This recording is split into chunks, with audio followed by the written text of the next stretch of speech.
مضل له ومن يضلل فلا هادي له وأشهد أن لا إله إلا الله وحده لا شريك له وأشهد أن محمدا عبده ورسوله يا أيها الذين آمنوا اتقوا الله حق تقاته ولا تموتن إلا وأنتم مسلمون يا أيها الناس اتقوا ربكم الذي خلقكم من نفس واحدة وخلق منها زوجها وبث منهما رجالا كثيرا ونساء واتقوا الله الذي تساءلون به والأرحام إن الله كان عليكم رقيبا يا أيها الذين آمنوا اتقوا الله وقولوا قولا سديدا يصلح لكم أعمالكم ويغفر لكم ذنوبكم ومن يطع الله ورسوله فقد فاز فوزا عظيما أما بعد فإن خير الحديث كتاب الله وخير الهدي هدي محمد صلى الله عليه وسلم وشر الأمور محدثاتها وكل محدثة بدعة وكل بدعة ضلالة وكل ضلالة في النار. قال الله الكريم في القرآن الكريم: أعوذ بالله من الشيطان الرجيم. بسم الله الرحمن الرحيم. ظهر الفساد في البر والبحر بما كسبت أيدي الناس. وقال النبي صلى الله عليه وسلم: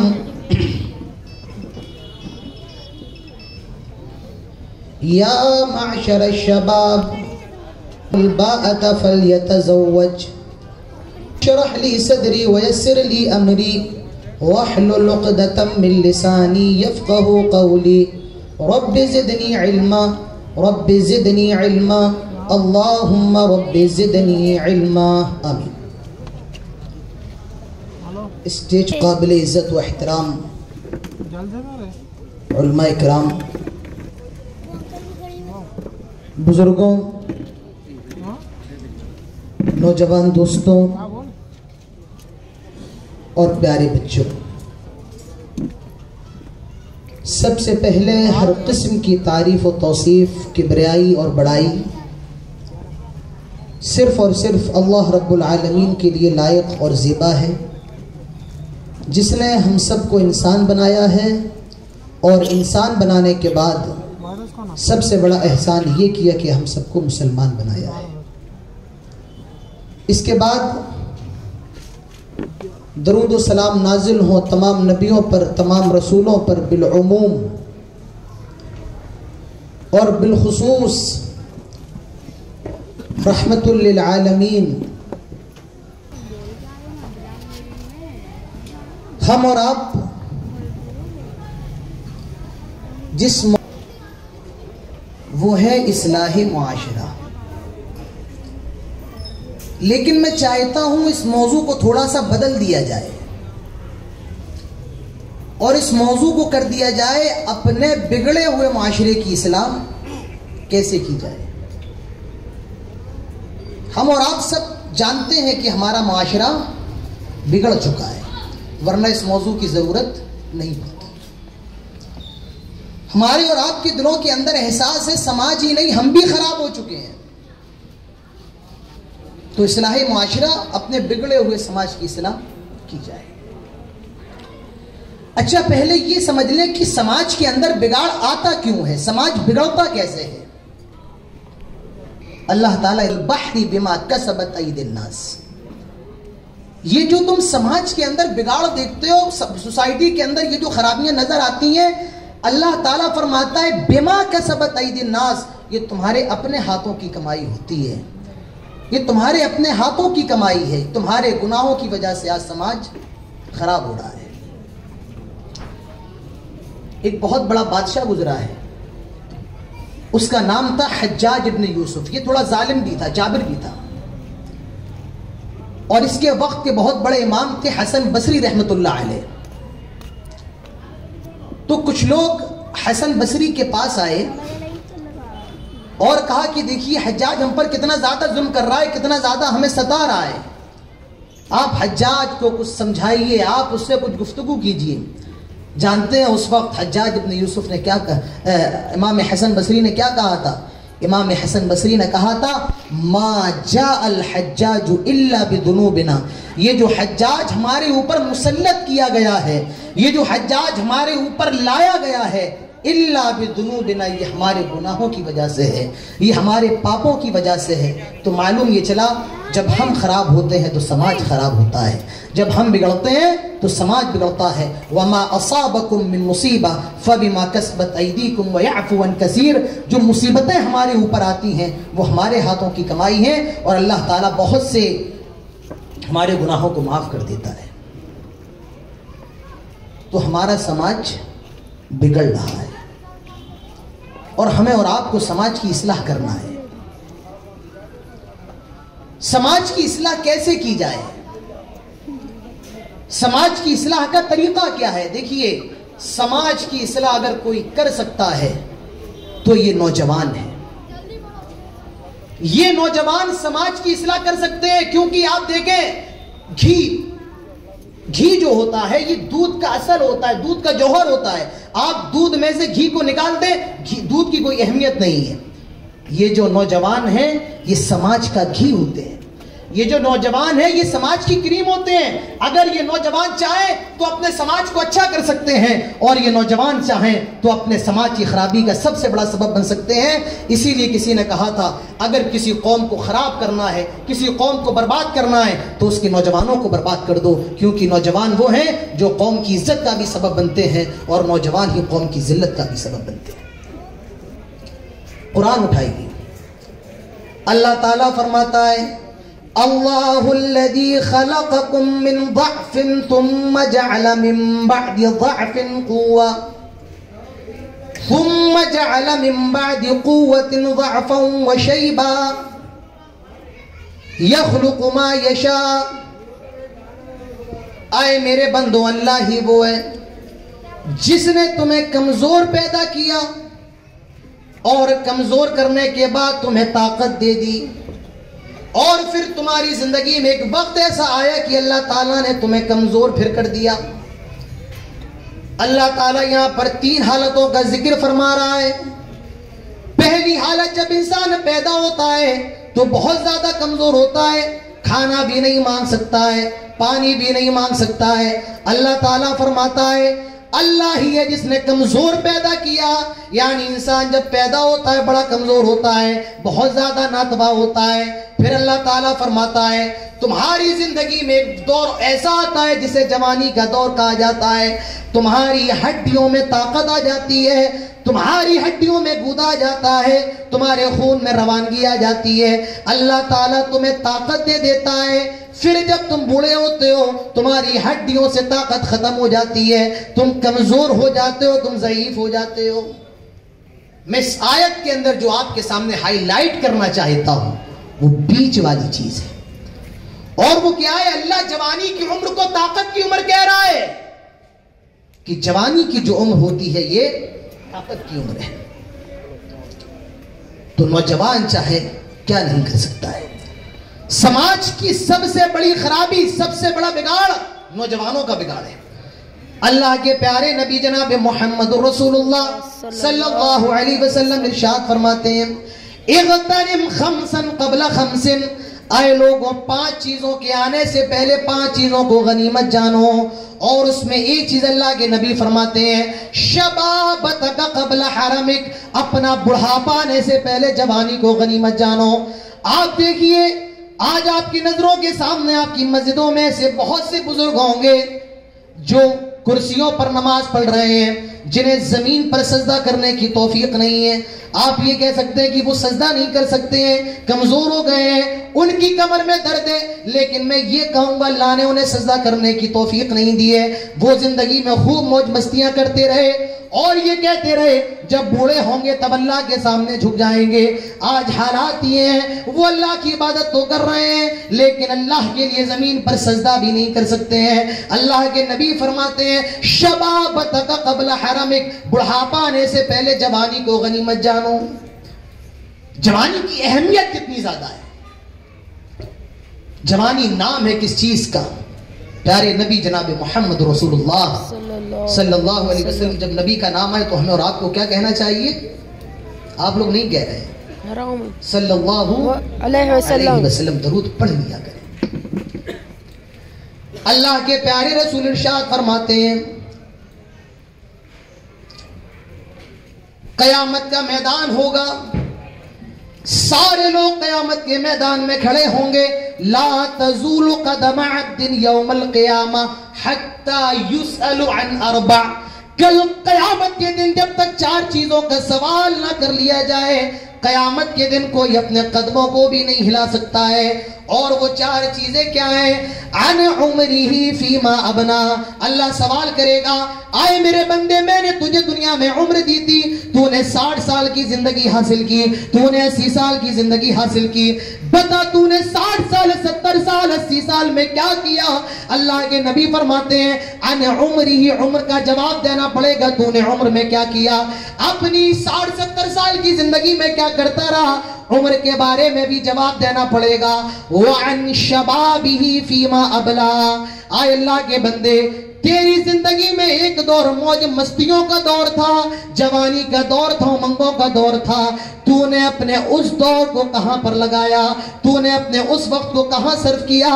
اللہ کے لیے لگایا یا چوک چوراہوں پر کھڑا ہو کر کے, غیروں کی بیٹیوں پر نظر ڈال کر کے, دنیا کی رنگینیوں میں کھو کر کے تو نے اپنی جوانی کی عمر کو کہاں لگایا؟ وَعَنْ شَبَابِهِ فِيمَا أَبْلَا.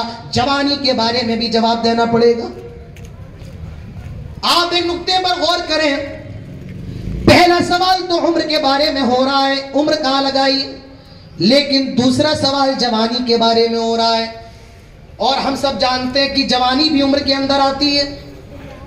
جوانی عمر کے اندر آتی ہے نہیں آتی ہے بھائی؟ جوانی بھی عمر کے اندر ہے, بڑھاپا بھی عمر کے اندر ہے, بچپن بھی عمر کے اندر ہے. پہلے سوال ہو گیا ان عمری فیما افنا, اللہ نے تجھے عمر دی تھی, اللہ نے تجھے زندگی دی تھی, کہاں لگایا؟ اس کے بعد ایک اسپیشل سوال ہو رہا ہے, خاص سوال ہو رہا ہے, اور وہ سوال کیا ہے؟ وعن شبابہ فیما ابلا. اللہ نے تجھے جوانی دی تھی, تو نے اپنی جوانی کو کہاں لگایا؟ اس سے معلوم چلا کہ جوانی اللہ کے نزدیک بہت اہم چیز ہے, اور جوانی کی عبادت اللہ تعالیٰ کو بڑی پسند ہے. اللہ کے نبی ارشاد فرماتے ہیں کل قیامت کے دن جب اللہ کے عرش کے سائے کے علاوہ کوئی سایہ نہ ہوگا, اور 7 قسم کے لوگ جن کو اللہ کے عرش کے سائے میں جگہ ملے گی, ان میں ایک کون ہوگا؟ شاب نشأ فی عبادت اللہ. وہ نوجوان جس نے اپنی جوانی کو اللہ کی عبادت میں لگایا, جس نے اپنی جوانی کو موج مستی میں نہیں, فلموں میں نہیں, گانوں میں نہیں, بے حیائی میں نہیں, اللہ کے لیے جس نے اپنی جوانی کو لگا دیا. پیارے نبی فرماتے ہیں شاب نشأ فی عبادت اللہ, وہ اللہ کے عرش کے سائے میں ہوگا جس دن کوئی سایہ نہ ہوگا. تو میرے پیارے ساتھیوں, جوانی کی اہمیت ہے. میں نہیں کہنا چاہتا ہوں 60 سال کے لوگوں سے, 70 سال کے لوگوں سے, میں کہہ رہا ہوں اپنے نوجوانوں سے, اگر سماج کی اصلاح کوئی کر سکتا ہے, سب سے پہلے ہمارے نوجوان ہیں. اگر ان کا عزم ہو جائے, اگر یہ ٹھان لیں, اگر یہ اپنے دل میں عزم مصمم کر لیں, رب کعبہ کی قسم کھا کے کہتا ہوں ہمارا سماج اپنے آپ صحیح ہو جائے گا. لیکن ضرورت ہے ہمارے نوجوانوں کو اپنی اصلاح کرنے کی. دوسرا سوال عمر کہاں لگائی, جوانی کہاں لگائی. تیسرا سوال مال کہاں سے کمایا اور خرچہ کہاں سے کیا. اور چوتھا سوال علم کے بارے میں کیا جائے گا. اللہ نے تجھے جو علم دیا تو نے اس علم کا کیا کیا. آج حالات کیا ہے؟ آپ کے علاقے میں چلے آئیں, مشیر آباد چلے آئیں, حیدرآباد آ جائیں, بمبئی چلے جائیں, دلی, کلکتہ, اور ان نوجوانوں کا حال دیکھیں جن کے نام عبداللہ ہیں, جن کے نام عبدالرحمن ہے, جن کے نام جاوید ہے, جن کے نام ودود ہے. آپ نوجوانوں کا حال دیکھیں. دیکھیں ان کی زبان پر کھانے کی باتیں، ان کی زبان پر پینے کی باتیں، ان کی زبان پر گھومنے ٹہلنے کی باتیں، ہمارے نوجوانوں کی زبان پر بس بیہودہ باتیں ہیں، اور اس کے علاوہ ہمارے نوجوانوں کی زبان پر کچھ نظر نہیں آتا ہے۔ صرف یہ ہے کھاؤ پیو اور خوش رہو، eat drink and be happy, اس کے علاوہ ہماری اور آپ کی زندگی میں کچھ نہیں بچا ہے۔ ہم اتنے بے غیرت ہو گئے، ہم اتنے بے شرم ہو گئے، ایک جانور بھی جہاں چاہے اپنی جنسی خواہش پوری کر لے، اور آج کا یہ مسلمان نوجوان چاہے وہ بھی اپنی جنسی خواہش پوری کر لے۔ ہم دین کے معاملے میں اتنے تو آزاد نہیں۔ اللہ کے پیارے نبی ارشاد فرماتے ہیں یا معشر الشباب، اے نوجوانوں کی جماعت، آپ نے خاص کر کے نوجوانوں کا نام لیا اور فرمایا من استطاع منکم الباءۃ فلیتزوج، اگر تمہارے اندر شادی کرنے کی طاقت ہے، تم بیوی کو کھلا سکتے ہو، اس کے رہنے سہنے کا بندوبست کر سکتے ہو، اس کے اخراجات کو برداشت کر سکتے ہو، اور اس کی جو تمہاری اوپر ذاتی ذمہ داری وہ بھی پوری کر سکتے ہو، پیارے نبی فرماتے ہیں فلیتزوج، دیر نہ کرو جلدی سے شادی کر لو۔ آپ نے یہ نہیں کہا کر لینا، فرمایا فلیتزوج، دیر نہ کرو جلدی سے شادی کر لو۔ شادی کا فائدہ کیا ہے؟ اللہ کے نبی یہ بھی فرما رہے ہیں فَإِنَّهُ أَقَدُّ لِلْبَصَرِ، شادی نگاہوں کو جھکا دیتی ہے، وَأَحْسَنُ لِلْفَرَجِ، اور شرمگاہ کی حفاظت کرتی ہے۔ میرے پیارے بھائیوں، نوجوانوں کا جو سب سے بڑا بگاڑ ہے، آج ہمارے نوجوان شادی بہت دیر میں کر رہے ہیں، شادی بہت تاخیر سے کر رہے ہیں، اور اپنی جوانیوں کو ضائع کر رہے ہیں، اپنی جوانیوں کو برباد کر رہے ہیں۔ اور شادی کیوں تاخیر سے ہو رہی ہے؟ ہمیں ایسی لڑکی سے شادی کرنا ہے، ایسی لڑکی کو اپنے گھر میں لے کر کے آنا ہے، اگر وہ ہمیں کار مل رہی ہے تب تو اچھا ہے، 5 لاکھ جو ہماری ڈیمانڈ ہے تب تو صحیح ہے، ورنہ لڑکی تلاش کی جا رہی ہے۔ 2 سال گزر جاتے، کہ عالم صاحب مجھ سے پہلے کہہ رہے ہیں، بتا رہے تھے کہ 2 سال گزر جا رہے ہیں، 3 سال گزر جا رہے ہیں، اور سسٹم یہ چل رہا ہے بس لڑکی دیکھی جا رہی ہے 2-2.5 سال تک۔ اور کیوں دیکھی جا رہی ہے؟ جناب خوبصورتی کے دور تو اب چلے گئے، وہ تو بات کی چیز ہے، سب سے پہلی چیز مال کتنا ملنے والا ہے۔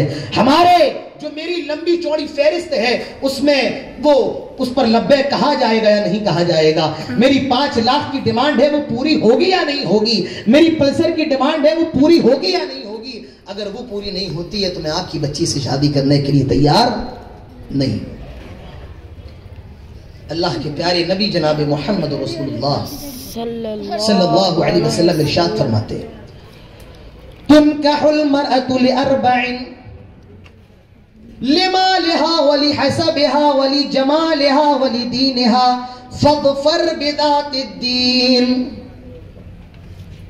اللہ کے نبی ارشاد فرما رہے ہیں جب کسی لڑکی سے شادی کی جاتی ہے، جب اس کو اپنے گھر کی بہو بنایا جاتا ہے تو 4 چیزیں اس کے اندر دیکھی جاتی ہیں۔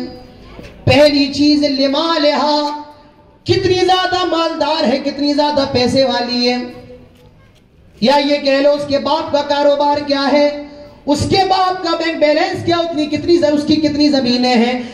لمالہا، لڑکی کے مال کو دیکھا جاتا وہ کتنی زیادہ مالدار ہے۔ وَلِحَسَبِهَا، اس کے خاندان کو دیکھا جاتا ہے وہ کس برادری کی ہے، کس خاندان کی ہے، کس قبیلے کی ہے، کس حسب و نسب کی ہے۔ ولی جمالہا، اللہ کے نبی ارشاد فرماتے ہیں کچھ لوگ ہیں جو لڑکی کی خوبصورتی دیکھتے ہیں، کتنی زیادہ خوبصورت ہے، کتنی زیادہ حسین و جمیل ہے، اس کا رنگ کیسا ہے، اس کا چہرہ کیسا ہے، اس کی ہائٹ کتنی ہے۔ اللہ کے نبی فرماتے ہیں ولی جمالہا، خوبصورتی بھی دیکھی جاتی ہے، ولی دینہا، اللہ کے نبی فرماتے ہیں کچھ لوگ بیچارے ایسے بھی ہیں جو لڑکی کا دین دیکھتے ہیں، وہ نماز پڑھنے والی ہے یا نہیں ہے، وہ روزہ رکھنے والی ہے یا نہیں ہے، وہ صدقہ و خیرات کرنے والی ہے یا نہیں ہے، وہ شرم و حیا کرنے والی ہے یا نہیں ہے۔ اللہ کے نبی فرماتے ہیں فَاظْفَرْ بِذَاتِ الدِّینِ، لوگوں دیندار کو ترجیح دے دو، دیندار کو اپنے گھر میں لے کر کے آ جاؤ، دیندار کو اپنے گھر کی بہو بنا لو۔ تو میرے پیارے بھائیوں، آج سماج کا بگاڑ اس لیے بھی ہے، ہم اور آپ جو ہیں آج جہیز کی ڈیمانڈ کر رہے ہیں، اور جب تک جہیز نہیں مل رہا ہے ہماری اور آپ کی شادیوں میں تاخیر ہو رہی ہے۔ سب سے بڑی وجہ یہ ہے جہیز نہیں مل رہا ہے، نوجوانوں کی عمریں نکلتی جا رہی ہیں۔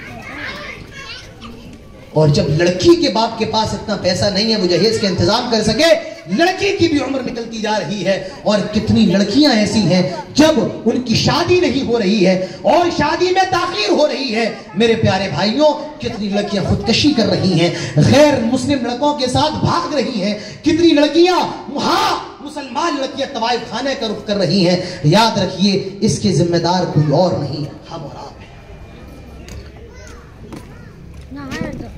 آج یہ جو سماج کے اندر جہیز کی بگاڑ اور جہیز کا ناسور پھیلا ہوا ہے، اس کے ذمہ دار بھی نوجوان نہیں، معاف کیجئے گا، یہ جو آپ 60 70 اور 50 سال کی عمر کے لوگ ہیں، اس کے قصوروار صرف اور صرف آپ ہیں، کیونکہ اگر آپ نے پہلے کوشش کی ہوتی روکنے کی تو آج یہ دن نصیب نہ ہوتا۔ آپ نے کوشش نہیں کی ہے، آج یہ اتنی بڑی بیماری آج معاشرے کا ناسور بن چکی ہے، اور ہر شخص، پورا معاشرہ، پورا سماج اس بیماری کے اندر مبتلا ہے۔ میرے پیارے بھائیوں اس چیز کو ہمیں اور آپ کو ختم کرنا پڑے گا۔ بات سمجھ میں آ رہی ہے؟ نہیں آ رہی ہے۔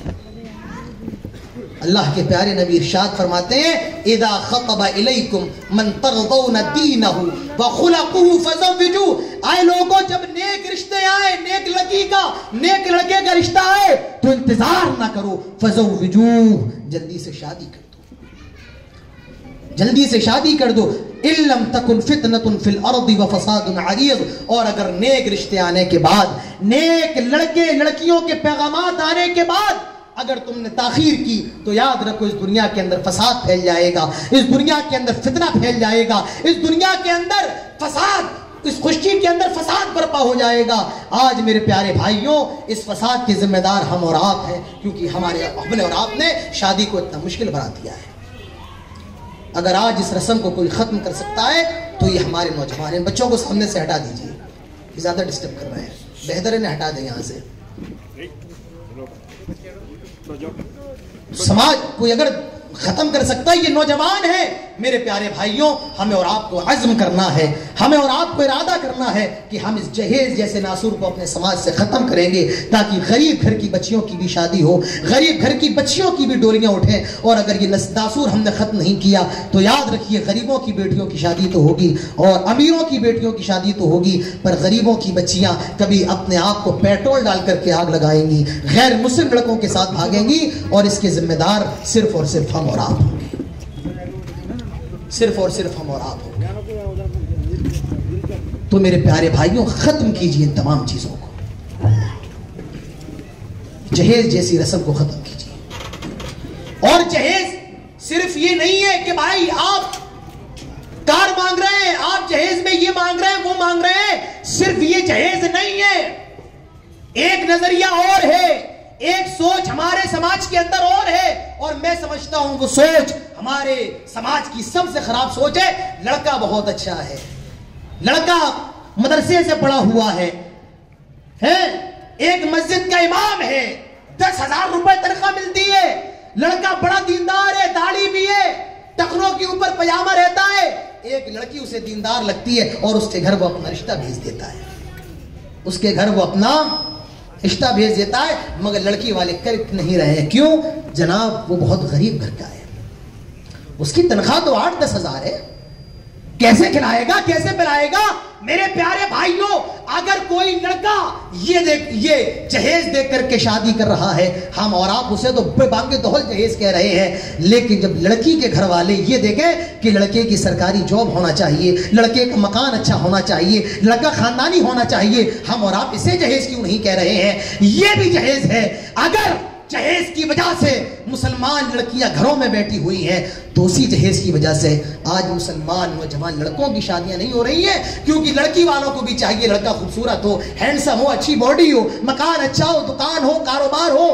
دونوں نظریات غلط ہیں، ہمیں اور آپ کو دونوں نظریوں کا خاتمہ کرنا ہے۔ یہاں لڑکے والوں کو بھی اپنے نظریے کا خاتمہ کرنا ہے اور یہاں لڑکی والوں کو بھی اپنے نظریے کا خاتمہ کرنا ہے۔ اللہ کے نبی فرماتے ہیں نیک رشتے آ جائیں تو فوراً شادی کر دو، چاہے وہ لڑکا نیک ہو یا چاہے لڑکی نیک ہو، شادی کے اندر دیر نہ کرو۔ تو میرے پیارے بھائیوں اپنی جوانی کی حفاظت کیجیے، حفاظت کیجیے۔ اللہ کے نبی فرماتے ہیں جب جوان ہو جاؤ تو دیر نہ کرو، جلدی سے شادی کرو۔ مگر آج ہمارے اور آپ کے نوجوانوں کا کیا حال ہے؟ ہماری مسجدوں میں آ جائیں، ہمارے نوجوان نظر نہیں آتے ہیں. یہ نظر آتے ہیں آپ کوئی جلسہ کروا لے, ملی جلسہ, کوئی پولیٹیکل جلسہ کروا لے, یہ بڑے شوق سے آئیں گے. آپ نعرے لگا دیں, یہ اللہ اکبر کہہ کے بڑے اونچے نعرے لگائیں گے. جب مسجدوں میں آ جاؤ تو ہمارے نوجوان اللہ اکبر کہتے ہوئے نظر نہیں آئیں گے. بس ایک فہم ہے ہمارا, ایک سمجھ ہے, جو ہم سمجھ رہے ہیں اسی کو اچھا مان رہے ہیں. دین سے ہمارا اور آپ کا کوئی واسطہ تصور نہیں ہے میرے پیارے بھائیوں.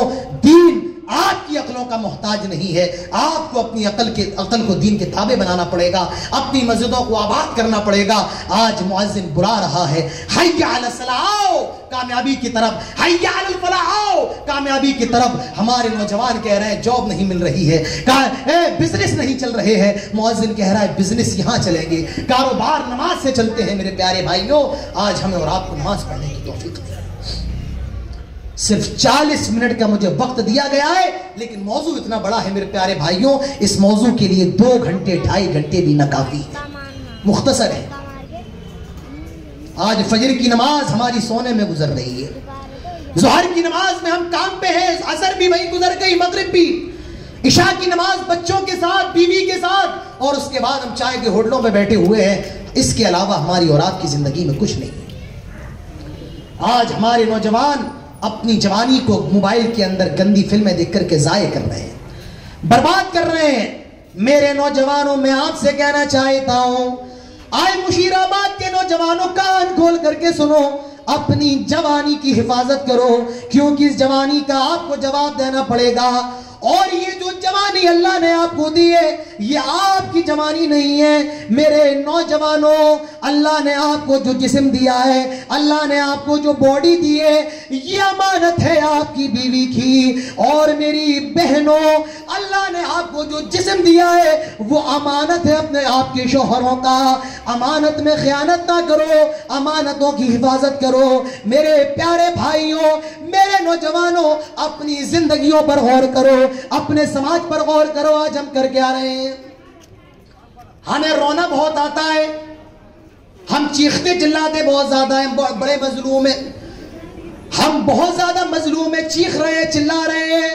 اور وہ جنہوں نے پورے ہندوستان پر حکومت کر لی ہے, میرے پیارے بھائیوں, انہوں نے کوئی 1-2 سال کے اندر نہیں, 100 سال انہیں لگے, بہت محنت کی ہے 100 سال کے اندر, اور 100 سال کے بعد آج وہ اس مقام پر پہنچے. مجھے بتائیے, آپ 100 سال کیا کرتے رہے؟ آپ 100 سال کیا کرتے رہے؟ ارے بھائی دیکھیے, انہوں نے کیا ملک کے اندر حالات بنا دیے, یہ کر رہے ہیں, وہ کر رہے ہیں.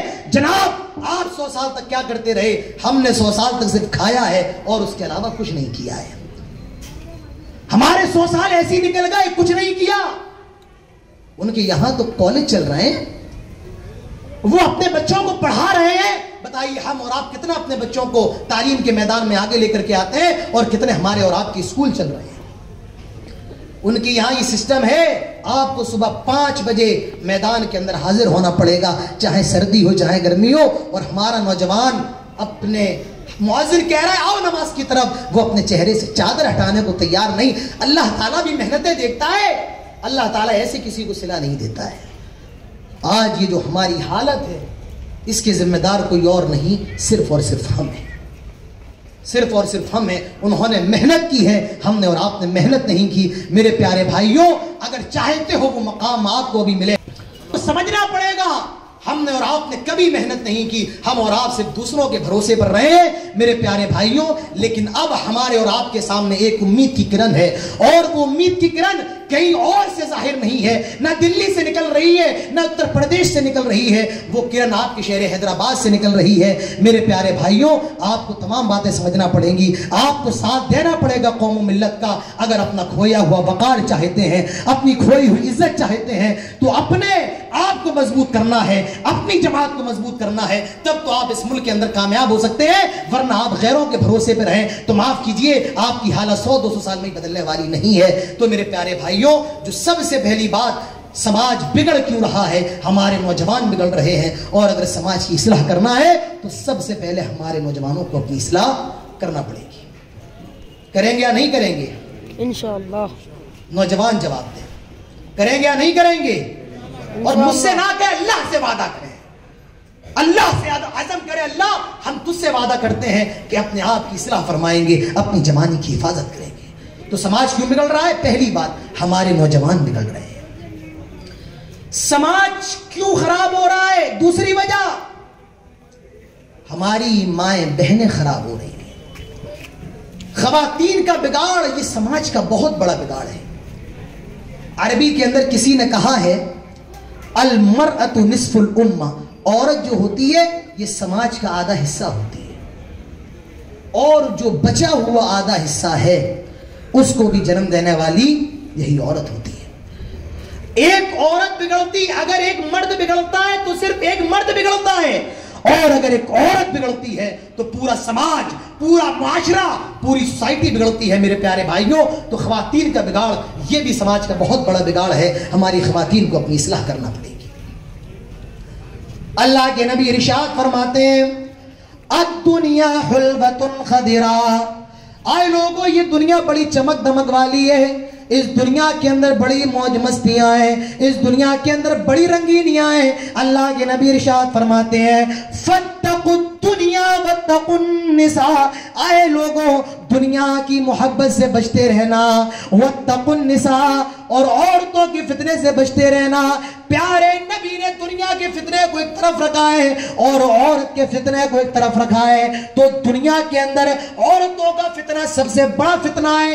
بڑے بڑے عبادتوں کی, عابدوں کی عبادت دھری کی دھری رہ جاتی ہے, بڑے بڑے متقیوں کا تقوی پڑا کا پڑا رہ جاتا ہے. اللہ کے نبی فرماتے ہیں لوگوں عورتوں کے فتنے سے بچنا, کیونکہ بنی اسرائیل کے اندر سب سے بڑا فتنہ اسی عورت کا فتنہ ہے. سب سے بڑا فتنہ عورتوں کا فتنہ تھا, تو عورتوں کا فتنہ سب سے بڑا فتنہ ہے. لیکن ہائے ہائے, جب یہ عورت نیک بن جائے, جب یہ عورت دیندار بن جائے تو اس عورت کا کیا کہنا. جب یہ عورت دیندار بن جائے تو اللہ تعالیٰ اس کو مثال بنا دیتا ہے وَضَرَبَ اللَّهُ مَثَلًا لِلَّذِينَ آمَنُوا امْرَأَتَ فِرْعَوْنَ إِذْ قَالَتْ رَبِّ ابْنِ لِي عِندَكَ بَيْتًا فِي الْجَنَّةِ وَنَجِّنِي مِنْ فِرْعَوْنَ وَعَمَلِهِ وَنَجِّنِي مِنَ الْقَوْمِ الظَّالِمِينَ. اللہ تعالیٰ مثال بیان کر رہا ہے کس کی؟ فرعون کی بیوی حضرت آسیہ کی. یہ کون آسیہ ہے؟ یہ فرعون کی بیوی ہے. یہ اسلام لے آتی ہے, یہ موسیٰ کا کلمہ پڑھ لیتی ہیں. اتنا زیادہ ظلم ہوتا ہے میرے پیارے بھائیوں. آئے مشیر آباد کے لوگوں, آئے حیدرآباد کے لوگوں, غور کرو, ستایا جا رہا ہے, حضرت آسیہ پر ظلم ہو رہا ہے. اور کتنا زیادہ ظلم ہو رہا ہے, حضرت آسیہ کے ہاتھوں میں کیلیں ٹھوکی جا رہی ہیں, پھر بھی حضرت آسیہ دعا کر رہی ہیں. کیا کہہ رہی ہیں؟ رب ابن لی عندک بیتا فی الجنہ, آئے اللہ مجھے جنت میں اپنے نزدیک ایک گھر دے دے. ونجنی من فرعون وعملی, آئے اللہ مجھے فرعون سے نجات دے دے, آئے اللہ مجھے اس کے ظلم سے نجات دے دے. ونجنی من القوم الظالمین, اللہ مجھے ظلم کرنے والی قوم سے نجات دے دے. ایک عورت جب نیک بن جائے تو اللہ تعالیٰ اس کا ذکر قرآن میں کر دیتا ہے اور اس کو مثال بنا دیتا ہے. وہ مریم ابنت عمران, اور مثال بنایا ہے کس کو؟ عیسیٰ کی ماں, عیسیٰ کی والدہ مریم بنت عمران کو. فرشتہ آتا ہے, آئے مریم تیرے بچہ پیدا ہونے والا ہے, تو ماں بننے والی ہے. بھلا مجھے بچہ کیسے ہو سکتا ہے؟ آج تک کسی مرد نے چھوا بھی نہیں ہے. وَلَمْ أَكُ بَغِيًّا, اور نہ میں کوئی بدکار عورت ہوں, بھلا میرے بچہ کیسے ہو سکتا ہے؟ وہ فرشتہ کہتا ہے یہ اللہ کا حکم ہے, اور وہ حضرت مریم کے پیٹ میں روح پھونک دیتا ہے. حضرت عیسیٰ حضرت مریم کے پیٹ میں پرورش پانے لگتے ہیں, پلنے لگتے ہیں. ڈیلیوری کا ٹائم آتا ہے, پیدائش کا وقت آتا ہے, وضع حمل ہونے والا ہے, اور جو تکلیف ہو رہی تھی قرآن اس کو بیان کرتا ہے. حضرت مریم کہہ رہی تھی یا لیتنی مت قبل ھذا وکنت نسیا منسیا, کاش آج سے پہلے میں مر کیوں نہ گئی, آج سے پہلے میں ہلاک و برباد کیوں نہ ہو گئی. اس سے یہ بھی معلوم چلا جب عورت کے بچہ پیدا ہوتا ہے تو وہ تکلیف عورت کی زندگی کی سب سے بڑی تکلیف ہوتی ہے. ایک آدمی یمن سے آتا ہے اور وہ اپنی والدہ کو خانہ کعبہ کا طواف کرواتا ہے اپنے کندھوں پر بٹھا کر کے. طواف کروا کے چکر لگوا کے جب وہ فارغ ہو جاتا ہے تو کہتا ہے آج میں نے اپنی ماں کی زندگی کا پورا حق ادا کر دیا. حضرت عمر فاروق بھی آس پاس موجود تھے.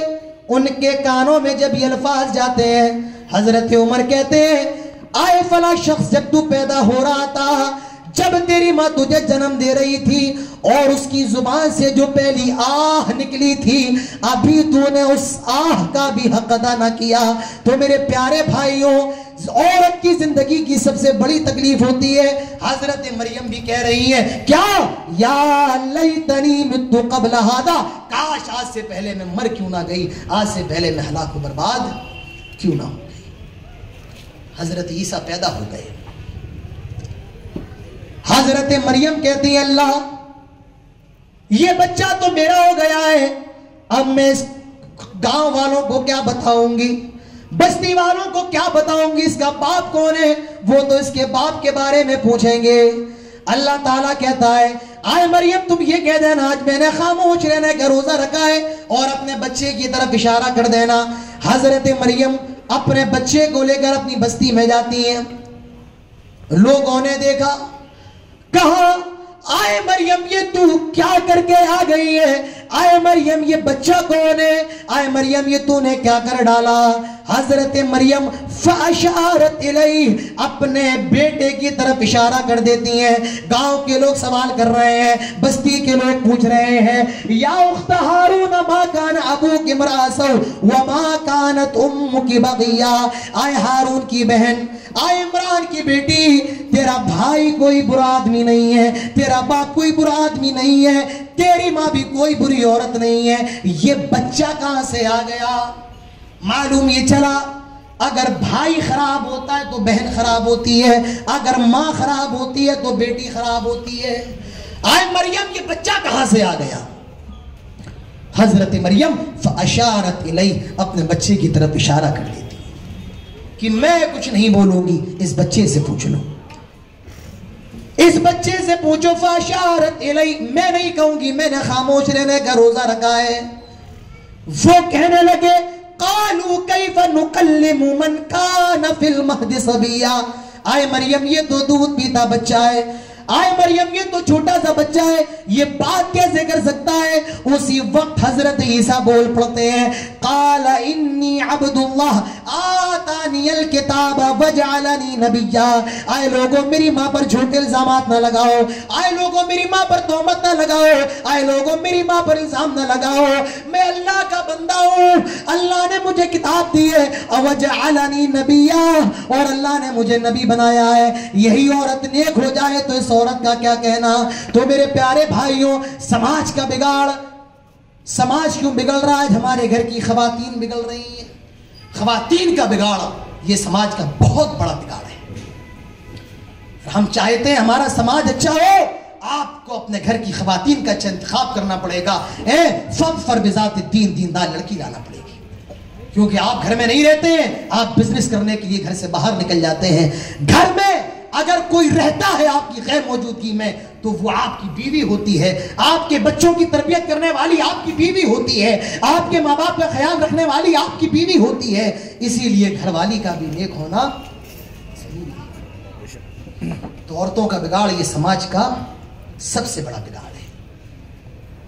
آج کیا حالات ہیں ہمارے گھروں کے, آج کیا حالات ہیں ہمارے سماج کے. ہماری بچیاں خیر مسلم لڑکوں کے ساتھ بھاگ رہی ہیں, ان کے ساتھ کالج میں پڑھ رہی ہیں, فوٹو کھچا رہی ہیں. یہ ہمارا حال ہے. آج مسلمان گھروں کی لڑکیاں اپنے چھوٹے چھوٹے ویڈیو بنا کر کے ڈانس کے اور وہ نہ جانے کون کون سے سائٹ سے ان پر ڈال رہی ہیں. بڑے لوگ خوش ہو رہے ہیں, دیکھو میرے گھر کی بچی ہے, میرے خاندان کی لڑکی ہے. وہ مسلمان باپ جو کبھی اپنی بیٹی کو کسی غیر مرد کے سامنے لے جانا گوارا نہیں کرتا تھا, آج اس باپ کو یہ کیسے گوارا ہے اس کی بیٹی چھوٹے چھوٹے کپڑے پہن کر ڈانس کرے, اس کی بیٹی کے ننگے جسم کو, ننگے پیروں کو غیر مسلم دیکھے, غیر محرم مرد دیکھے. آج مسلمان باپ یہ گوارا کیسے کر سکتا ہے. آج ہماری غیرت مر چکی ہے, آج ہماری شرم و حیا نیست و نابود ہو چکی ہے.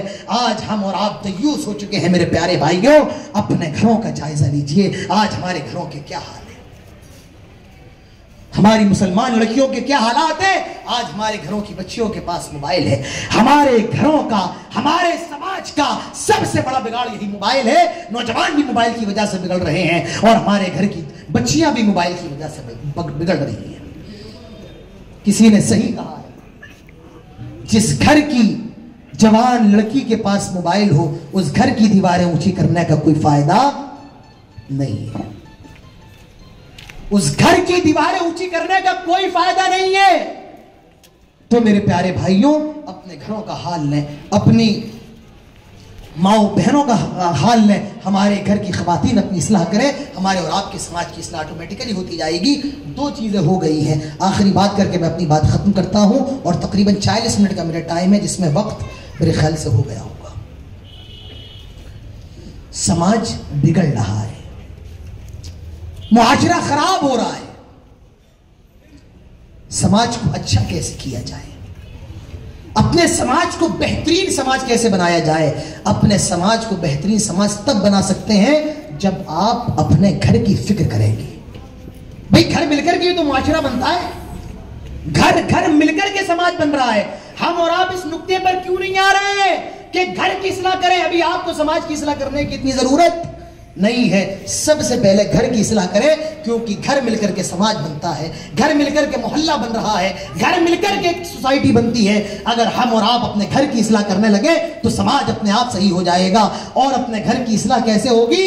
اپنے گھر والوں پر نظر رکھیے. اللہ کے نبی ارشاد فرماتے ہیں, کلکم راع وکلکم مسئول عن رعیتہ. تم میں ہر شخص ذمہ دار ہے اور کل قیامت کے دن ہر شخص کو اپنی ذمہ داری کے بارے میں جواب دینا پڑے گا.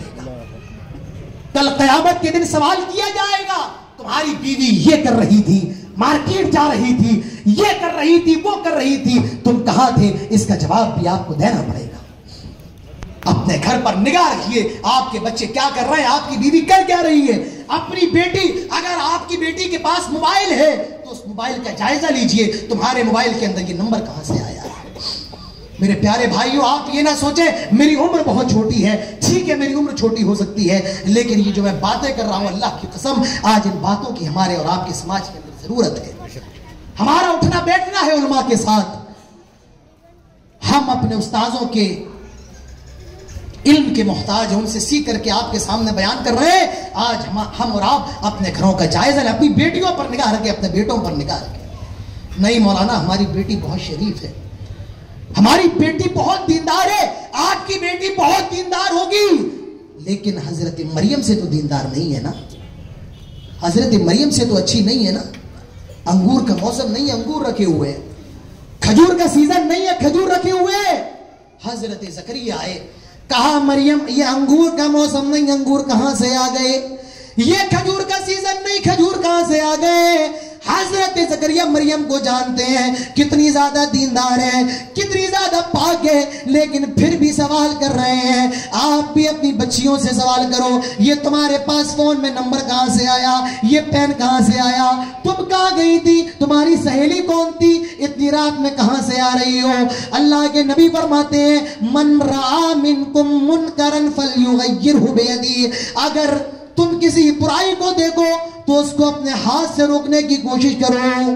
آپ گھر میں داخل ہوئے, آپ کے گھر میں ٹی وی چل رہی ہے, آپ اس گھر کے بڑے ہیں, آپ مرد ہیں اور آپ کے اندر اتنا پاور ہے, اگر آپ اس ٹی وی کے سوئچ کو بند کر دیں, کسی کی ہمت نہیں ہے جو آپ سے آف کر سکے. میرے پیارے بھائیوں, آپ کی ذمہ داری بن جاتی ہے, آپ سوئچ کو بند کر سکتے ہیں, فوراً بند کیجئے, کیونکہ اللہ کے نبی فرماتے ہیں ہاتھ سے روکنے کی طاقت ہے, ہاتھ سے روکو. اس لیے تو ہمارے اور آپ کے اندر پاور ہونا چاہیے. اگر ہاتھ سے روکنے کی طاقت ہے تو ہاتھ سے روکو, اور ہاتھ سے بھی روکنے کی طاقت نہیں ہے تو کم سے کم زبان سے اس کو منع کرو. ہاتھ سے نہیں, کم سے کم زبان سے تو منع کرو. بیٹا سگریٹ پینا اچھی بات نہیں ہے. یہ کیا پی رہا ہے, کیا ملتا ہے, ایسی بات ہے. یہ نہیں ڈائریکٹ سگریٹ حرام ہے, ٹھیک ہے کہہ سکتے ہیں, لیکن تھوڑا سا ٹونک دیجئے, کیا پی رہا ہے, کیسی میں گزرتے رہو گے. تو زبان سے بھی آپ روکیے, اور اگر زبان سے بھی روکنے کی طاقت نہیں ہے تو دل میں اس کو برا جانیے. آپ نکل رہے ہیں, آپ مشیر آباد کی گلیوں سے جا رہے ہیں, اور ایک گھر میں سے گانے کی آواز آ رہی ہے, ڈی جے چل رہا ہے, آپ کے دل میں یہ احساس ہو ٹھیک ہے ہم اس کو منع نہیں کر سکتے ہیں, فساد کا خطرہ ہے, اختلافات کا خطرہ ہے, لیکن ہم اپنے دل میں تو برا جان سکتے ہیں یہ جو ہو رہا ہے غلط ہو رہا ہے, یہ جو ہو رہا ہے نبی کی سنت کے خلاف ہو رہا ہے, اللہ اور اس کے رسول کی تعلیم کے خلاف ہو رہا ہے. ہم کم سے کم یہ احساس تو اپنے دلوں کے اندر پیدا کر سکتے ہیں. اللہ کے نبی فرماتے ہیں ہاتھ سے روکو نہ طاقت ہو, زبان سے روکو اور اس کی بھی طاقت نہیں ہے تو کم سے کم اپنے دل میں برا جانو. تو میرے پیارے بھائیوں آپ اپنے گھر کا حساب لیجیے, اپنے لڑکے کا حساب لو, کہاں جا رہے ہو, اتنے پیسے دیے کہاں خرچہ کیے, کہاں سے آ رہے ہو, میں نے تمہیں فلاں جگہ دیکھا تھا, تم وہاں کیا کر رہے تھے, تمہارے دوست کون ہیں, تم صبح کس کے ساتھ بیٹھتے ہو, شام کس کے ساتھ آتے ہو. ان تمام چیزوں پر نگاہ رکھیے میرے پیارے بھائیوں, کیونکہ کلکم راعٍ وکلکم مسئول عن رعیتہ. میرے پیارے بھائیوں حیدرآباد کے لوگوں, اگر ہم نے اور آپ نے اپنی ذمہ داریوں کو نہیں سمجھا, رب کعبہ کی قسم ہے ہم جس آج دوراہے پر کھڑے ہیں, ہم جس خراب وقت میں کھڑے ہیں, آنے والا وقت اور بھی زیادہ خراب آنے والا ہے. ہمیں اور آپ کو اپنے حال کی اصلاح کرنا پڑے گی, ہمیں اور آپ کو اپنے حال کا جائزہ لینا پڑے گا, ہمیں اور آپ کی زندگی کو اپنی زندگی کو اسلامی زندگی بنانا پڑے گی. تو اپنے گھر کا خیال رکھیں, لیکن گھر کے اندر اب ایسا بھی ماحول نہ ہو, آپ نگاہ رکھیں, آپ خیال رکھیں, لیکن اپنے گھر پر اور گھر والوں پر زیادہ غصہ کرنا یا حد سے زیادہ غصہ کرنا, اس کی بھی شریعت آپ کو اجازت نہیں دیتی ہے.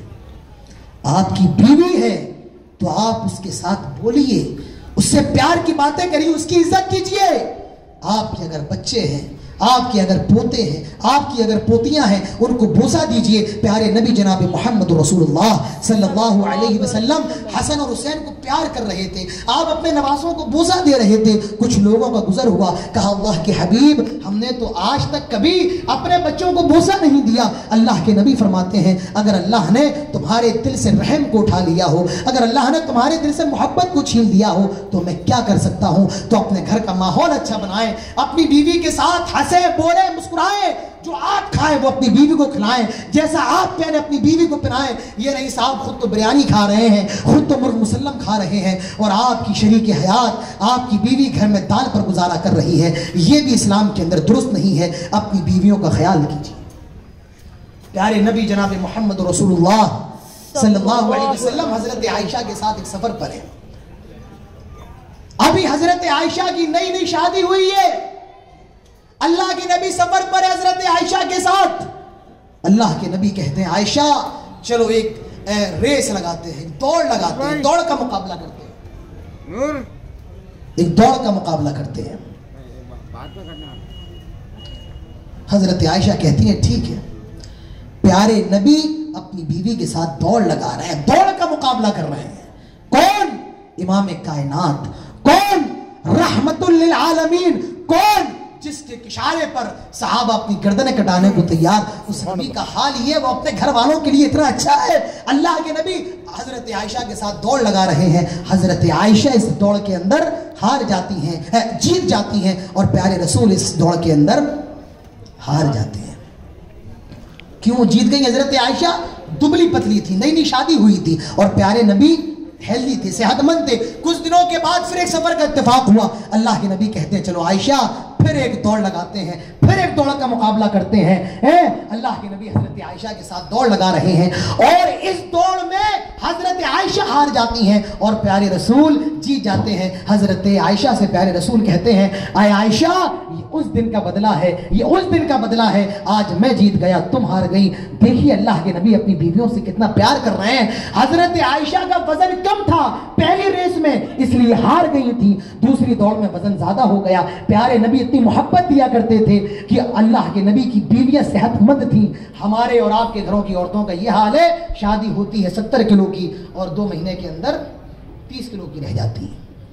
یہ حال ہے ہمارے گھروں کی, کوئی ہنسنے کی باتیں نہیں, ریالٹی ہے, گراؤنڈ ریالٹی ہے. یہ آج ہمارے گھروں کی یہ حالات ہیں.